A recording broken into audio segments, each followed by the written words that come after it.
of Campus Heights Lane. Upon arrival, officers located a victim who had been shot at least twice in the lower extremities. The suspects had already fled the area, and the victim was transported to UF Health, where I'm told he's in stable condition.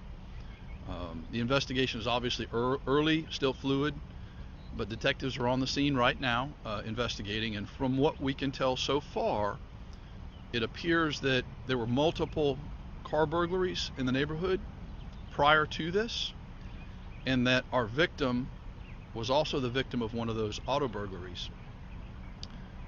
Apparently he may have seen them. Again, we're still working on all the details here. And he chose to take matters into his own hands, went down the neighborhood a couple blocks, hid, waited for the suspects, and when he saw the suspects, he came out and confronted him. At that time, he was shot by at least one of the suspects, who then fled the area. We don't believe the victim had a phone because he hadn't called us ahead of time, and he had to go to a nearby house to call 911 so that we could be informed of it.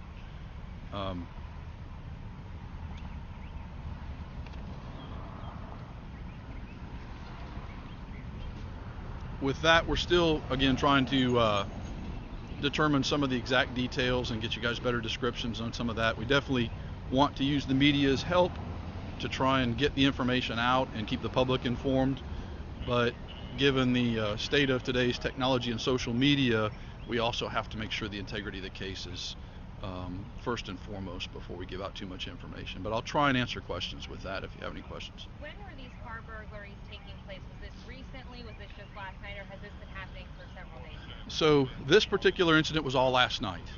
We think directly before the shooting. Obviously, once the shooting occurred, the suspects fled that neighborhood, but folks are still waking up. It's still early, and we're still getting additional reports of auto burglaries. So anybody that's in this neighborhood that can go out and check their car, if they do discover their car was burglarized, we'd definitely like them to call us. And as always, anybody who has information can call 630-0500, or they can remain anonymous, potentially collect a reward by calling Crime Stoppers, and that's 1-866-845-TIPS.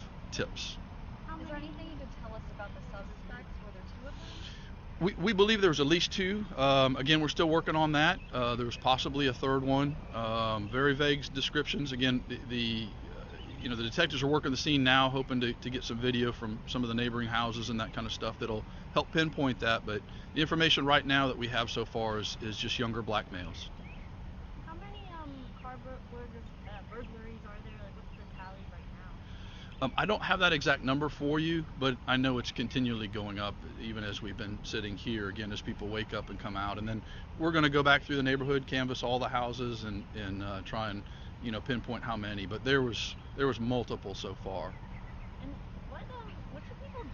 I mean, he went and tried to confront the people, ended up getting shot. What should people do if they see this? Just call police? So this is a great example of why we really don't want people taking matters into their own hands like this. Had he been able to call 911 or someone called us and we get here quickly enough, we may have actually been able to apprehend the suspects. But most importantly, it's a prime example of the danger that these officers face every day out here. Here he confronted what he probably thought were just car burglars, and now they become attempted murder suspects. That's what we want. That's what we train our officers to do, and that's what we want the officers doing, not the public, so that we can hopefully keep anybody else from getting hurt. It's also a great example of why we want the 9 o'clock routine followed, because from my understanding so far, most all of the cars have been unlocked, and an important key feature here, we don't know that it's going to be the matter in this case, but it's very possible that the gun used was taken from one of these cars, because last year alone we had over 600 guns taken from unlocked cars. So if we can use this opportunity to try and further educate the public, remind them, get out there at 9 o'clock, make sure all your stuff is locked up. If you have a firearm, please make sure it's secured so that firearm doesn't get used against you or someone else. Is there anything you could tell us about the victim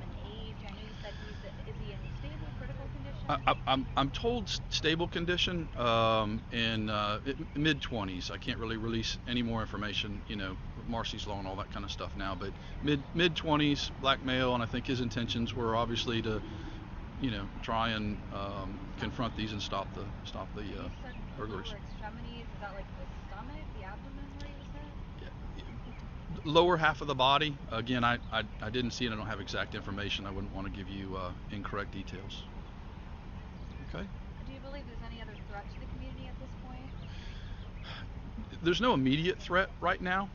All indications are that these guys were interested in breaking into cars, but obviously they also were not afraid to use deadly force to further their criminal activities. So Jacksonville will be a safer place if we can get these guys identified and get them put in jail. All right, anything else? No? Thanks for taking the time. Thank you guys.